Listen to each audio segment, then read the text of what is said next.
Hello everyone, I'm Trung with VTV International. This is the English Bulletin VTV News coming to you live from Hanoi. First, let's get you up to date with headlines. Prime Minister Nguyễn Tấn Dũng inaugurates Vietnam's longest cross-river bridge. FDI attraction focuses on quality for sustainable development. And later, a live TV special program sends message of peace. On to the first update of the hour. The inauguration ceremony of Vĩnh Thịnh Bridge, Vietnam's longest cross-river bridge, took place on Sunday in Vĩnh Phúc Province. Prime Minister Nguyễn Tấn Dũng attended the event. The four-lane bridge stretches 5.5 kilometers across the Red River, linking Hanoi's outlying town of Sơn Tây with Vĩnh Tường district in Vĩnh Phúc Province. The $137 million project included $100 million sourced from the Republic of Korea's Official Development Assistance, or ODA.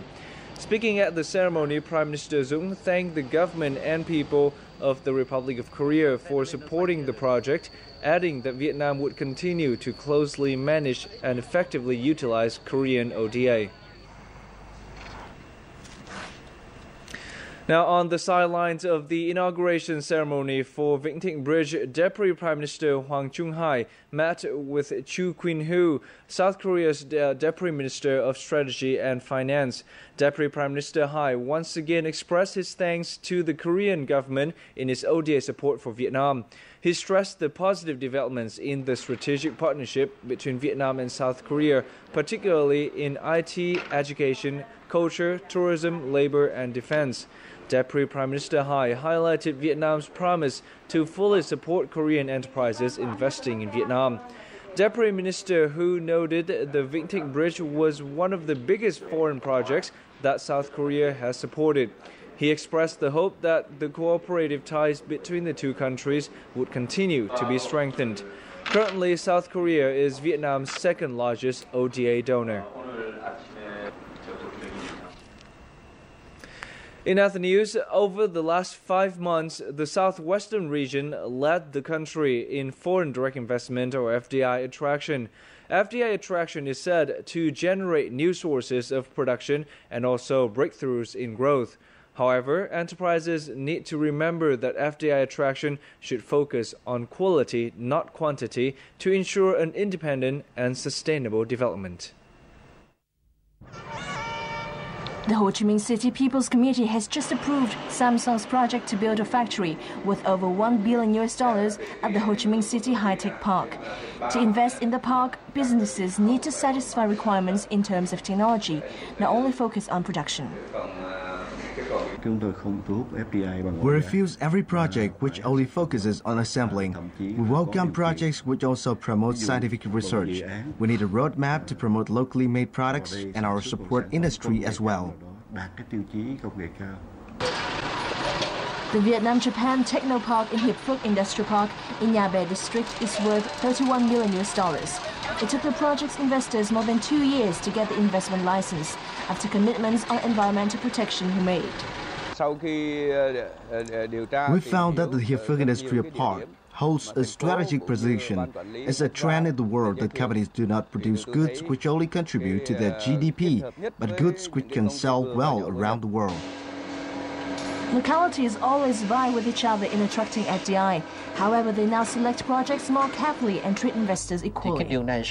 We have issued many preferential policies but not controlled them well. Sometimes we also fail to treat investors equally. We need to establish and maintain a necessary balance among factors. Green industry is what Ho Chi Minh City presently targets in attracting FDI. Like other localities, the city is also urged to select investment projects more carefully and focus on the project's quality to promote a true and sustainable development for the economy. Singaporean companies in Ho Chi Minh City account for the highest amount of foreign investment, with 700 projects worth over $7 billion, equal to 30% of FDI poured into the city. In addition, Ho Chi Minh City regularly hosts economic activities to boost trade between the two countries, proving it to be a potential long-term investment destination for foreign businesses. For the Singaporean New Toyo aluminum paper packaging company, although its annual growth rate only ranges from 5 to 8%, the company has invested over $8 million to build 3 factories in Ho Chi Minh City area. In the near future, the company plans on improving the working environment for its employees, as well as market researching to increase its investment. Ho Chi Minh City is a financial hub, and the city government has many policies to solve our problems. In addition, there's a young and well-educated workforce, which is a great resource to help businesses during a period of increasing globalization.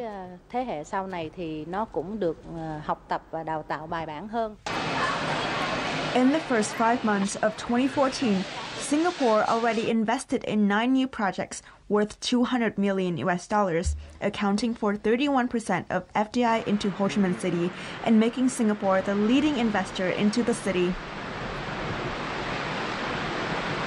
Well, I chose Vietnam because obviously it's a land of opportunities for many years now. It's a country that is developing. There are many strong factors about Vietnam which encourages people who want to invest. Yeah, Ho Chi Minh City is actually the financial hub of Vietnam. In fact, for CapitaLand, our headquarters is in Ho Chi Minh City. Yeah, based on the business activity, you can see a lot of foreign companies actually they have present in Ho Chi Minh. So for us as a real estate company, we like these type of markets. There are a lot of foreign buyers and also local buyers. Ho Chi Minh City also regularly hosts business forums to boost trade, such as recent Vietnam-Singapore Business Forum, to connect investors from the two countries and increase investment opportunities for both Vietnam and Singapore. Singapore is the economic hub in the region and home to regional offices for major global corporations. Trade between Vietnam and Singapore will also bridge the gap between Vietnamese businesses and many international corporations. With a stable economy and promising economic conditions, Ho Chi Minh City is believed to be an attractive destination for FDI companies. Moving on now to other news, the Vietnamese government is implementing a plan to modernize the country's fishing vessels. Fishermen can take a loan up to 90% of the ship's total value over a 10-year period with an interest rate of just 3%. The following report takes a close look at this plan. A 300 CV fishing vessel with wooden hulls costs $50,000. Owning such a fishing boat is a dream for many fishermen in the southern central coastal provinces of Vietnam. We've used wood fish vessels for years. I'm not sure how to handle a modern boat. There are about 125,000 fishing vessels throughout the country, but most of them have wooden hulls. While modern vessels benefit from steel hulls, it seems that some local fishermen are reluctant to embrace this change.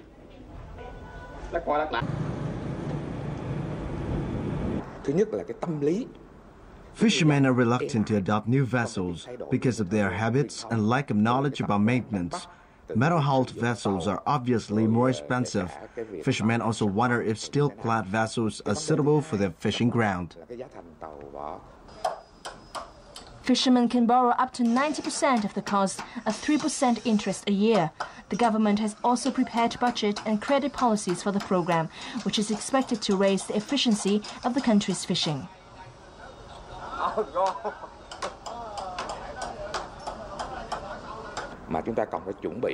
We also need to prepare proper management policies, good infrastructure, and a specific roadmap for this policy. It's a significant program, so we need thorough preparation to ensure success. The plan will need good preparation, including agreed ship plans, credit facilities, and management, in order to boost the efficiency of Vietnam's fishing fleet. Now, on Sunday, Vietnam Television produced a special TV program themed The Motherland Seen from the Sea with live coverage from Da Nang City and Lý Sơn Island. By sharing stories of people who are dedicating their lives to protecting Vietnamese seas and islands, the program sent out a message of peace to audiences across the country. Real stories as captured through the lens or retold by those whose lives are bound to the sea. Among them are soldiers and fishermen with eyewitness stories of events and daily life around Vietnam's Paracel Islands. The Motherland Seen from the Sea program sends out a message of peace. I took part in the Pride of Vietnam Sea and Island program on Lý Sơn Island before. Today, I'm having another chance to connect with people and soldiers on the far-flung islands of Vietnam. Even though they live far away, they are close to our heart. I feel happy and proud to be part of this program. All Vietnamese people want peace for the country, but we are determined to protect our sovereignty at sea. The program also showcases evidence of Vietnam's sovereignty over the Paracel and Spratly Islands. Videos and images, intermingled with music performances by famous artists, paint a vivid picture of Vietnam's sea and islands. Events like this help raise awareness among people on the mainland about life at sea. At the same time, this is a mental encouragement to soldiers and fishermen at sea, seeing how the mainland is constantly looking out for them and cherishing their efforts. The program begins and ends with songs of peace performed by children. The love of peace is the thread that connects all stories in the program. It is also the bond that unites Vietnamese people in their mission to protect the national sovereignty. The naval forces of Vietnam garrisoned on the southwest K Island and the Philippines on the northeast K Island met for an exchange on Sunday. Each country sent 40 representatives to the event organized on Song Tu Tay Island, part of Vietnam's Spratly archipelago. The Filipino delegation was led by Captain Carlito Barizo, Deputy Commander of the Naval Forces under the Philippine Navy, while Senior Captain Lê Xuân Thuy, Deputy Commander of the Naval Zone 4, headed the Vietnamese delegation. During the exchange, both sides shared information on search and rescue work, maritime security, and natural disaster warning, and discussed the agenda for the next exchange on the Philippines' Northeast K Island. The sailors also hosted art performances and played football, volleyball, and tug of war.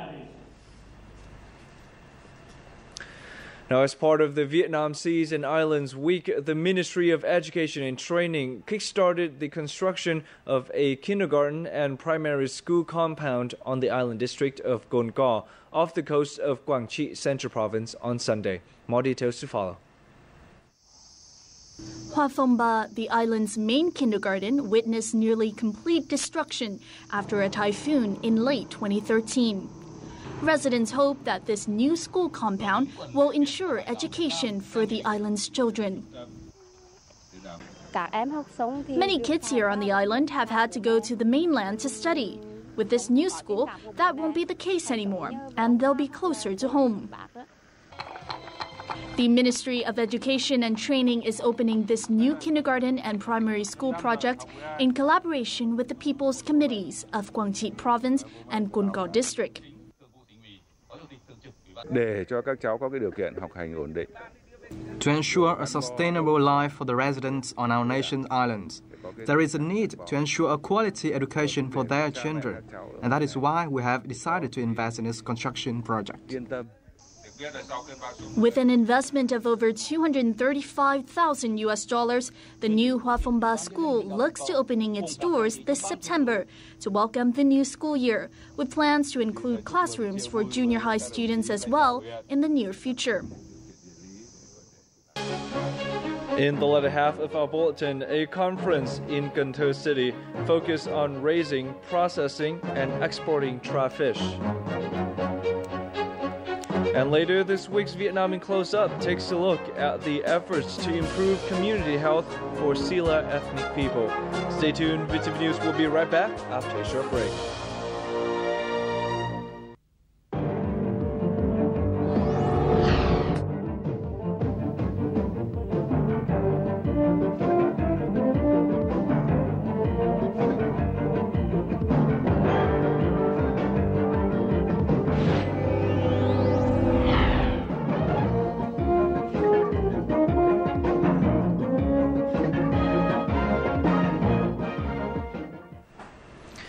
And welcome back to VTV News live from Hanoi. The Ministry of Agriculture and Rural Development hosted a conference on raising and selling trout fish in the Mekong Delta region in Cần Thơ City on Monday. The focus of the conference was to apply Decree number 36 on raising, processing, and exporting trout fish. According to the decree, commercial trout fish farms must obtain VietGAP standard certification. The decree also requires trout fish export contracts to be registered with the Vietnam Trout Fish Association, who will provide export information of these contracts for the Vietnam Customs. The conference also discusses simplifying paperwork to keep business information confidential. Decree number 36 will take effect starting on June 20th. Now, the 5th annual Green Consumption Campaign, which seeks to improve people's awareness over environmental protection, will run from June 7th to the 22nd in Ho Chi Minh City. The campaign calls on people to consume environmentally friendly products and encourage businesses to increase their responsibility towards the community and the environment. During this period, customers have a chance to buy green products at cheaper prices and receive gifts, environmentally friendly bags, get instructions to classify garbage, recycle plastic waste, and participate in other environmental protection activities. The campaign is co-organized by Saigon Giải Phóng newspaper, the Ho Chi Minh City Department of Industry and Trade, and Saigon Co-op.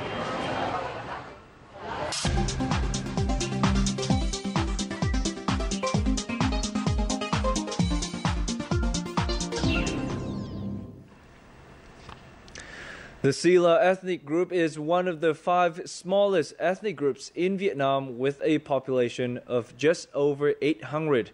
They are Tibeto-Burman people who migrated from Laos and are currently residing in Vietnam's mountainous northwest region. Despite being a small ethnic group, the living conditions of the Silla people have changed dramatically in recent years thanks to the government's health development policies. Let's take a close look. Sao Hai is a small village of Silla people in Lai Châu with 50 households. For the past 30 years, Silla people have lived on hunting and collecting vegetables, raising cattle and poultry, and planting rice, but have remained isolated from other people due to the Da River. This has caused difficulties for them to get access to health care, but this is now a thing of the past. This small baby girl Po Thu Yên was born in Mương Tè Hospital, unlike her parents who were born by the mill. We gave birth and cut the umbilical cord at home. Now we go to hospital. Healthcare is different now. Thanks to the newly built bridge in 2008, Silla people know more about reproductive healthcare. Traditionally, Silla people often married among people of the same bloodline. Therefore, their children are weaker. There were few Silla people, and we didn't socialize with other ethnic groups. We couldn't speak the language, so we tended to marry people of the same bloodline. Our children were weak. Many of them died young. Now, isolation is a thing of the past. About 30% of young Silla here are married to those of other groups. Besides increased reproductive health awareness, people have easier access to medical facilities. Cần Ho Commune Medical Station receives hundreds of patients a day. This is the first medical station local people come to for healthcare. Most of the patients are children and pregnant women. In 2013, 90% of Silla children were vaccinated, and about 50% of Silla pregnant women had regular checkups during their pregnancy. More people come for examination. More Silla people visited us on average this year than other ethnic groups in the commune. As this is the medical station in a mountainous area, another important mission is to change the local people's attitude towards healthcare. The villages used to be very dirty. Now villagers are more aware of keeping their villages clean. They still raise cattle, but in a different way from the past, so it's much cleaner. In the past, we could get only a third or a quarter of the villagers to come for a meeting. The number is now up to 90 to 95%. According to Mường Tè district authorities, Silla people make up only 0.14% of the district population. Therefore, they are allowed to have 3 children to increase their numbers. As there are few Silla people, they are encouraged to have 3 children. We prioritize pregnant women. Those who have 3 children still get the same maternity allowance they were given for their first and second children. They can have free regular checkups and access to health care during and after birth as well. Bo Changa is an influential person of the village. He still joins activity educating local people on healthcare and cultural preservation. As some of them cannot speak Vietnamese, so all forms of education are used. It's hard to educate them by books, but songs are good. For example, I write lyrics about family planning and match them with traditional melodies of our group. I tell them that if they have too many children, they may not have enough food, and when they are sick, they may not have enough money for their treatment. We tell them by singing, so they understand the issues better.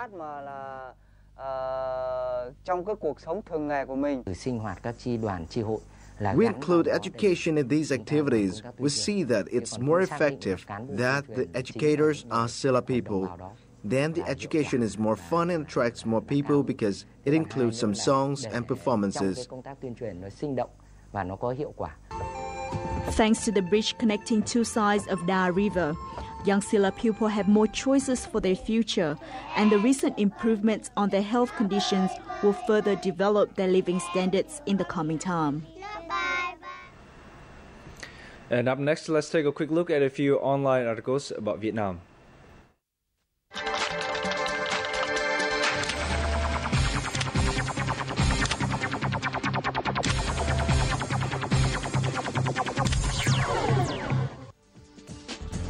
The final project, 636 kilo class diesel-electric submarine for the Vietnamese Navy under a 2009 contract, was laid down on Wednesday at Admiralty Shipyards in St. Petersburg, an article on NavyRecognition.com reported. Under the $2 billion contract, 2 submarines have already been delivered to Vietnam. The third is undergoing sea trials, a 4th was floated out in late March, and the 5th and 6th are now under construction. The 3rd submarine will be transferred this year, and the remaining 3 in the period between 2015 and 2016. Luxury resort developer and operator 115 Marina Club of Singapore this week signed a memorandum of understanding to build Vietnam's latest integrated marina resort. An article on PropertyReport.com says the waterfront resort, which is being developed in response to the increasingly popular boating and yachting scene in the region, will be the company's first overseas marina project. The company is planning to build another resort in Ho Chi Minh City. A first-ever national wildlife park will be constructed in central Vietnam and be completed in a decade, according to information released last week by local authorities.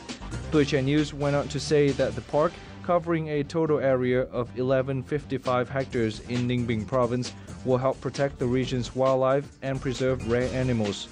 The $344 million park is designed to accommodate around 3,000 wild animals of 250 species and welcome about 5 million visitors while providing jobs for nearly 2,500 local residents once it is put into operation in 2025.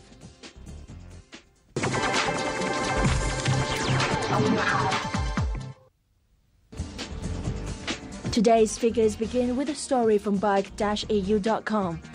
Only shortly after the anti-China unrest calmed down and the bicycle industry resumed operations, bicycle chain giant KMC announced a multi-million investment in a new Vietnamese factory.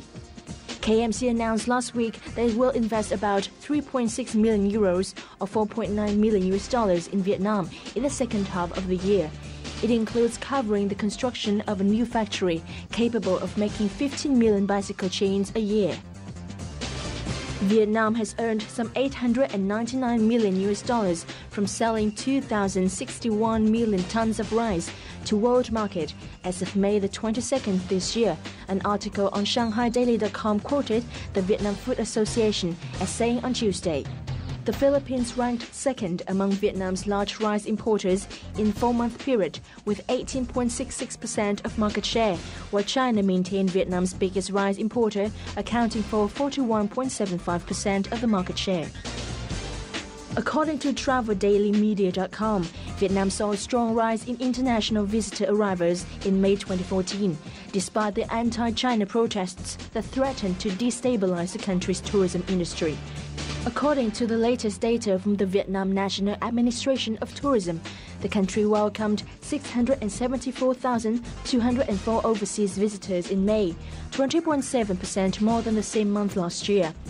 China remains Vietnam's biggest tourism source market, accounting for 28.8% of total arrivals, followed by the Republic of Korea, Japan, Cambodia and Taiwan. The U.S. was Vietnam's top long-haul source market, contributing 30,772 visitors. And that's also the last piece of news we have for you in this hour. Before saying goodbye, let's take a quick look at today's weather forecast.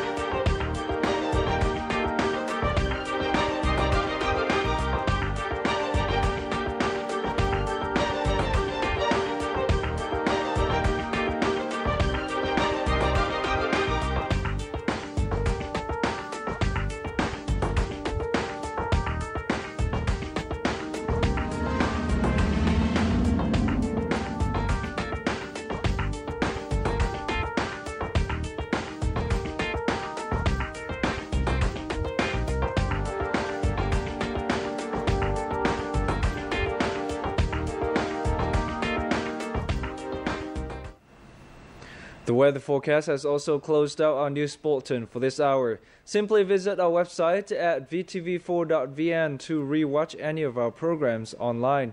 For now, goodbye from Hanoi.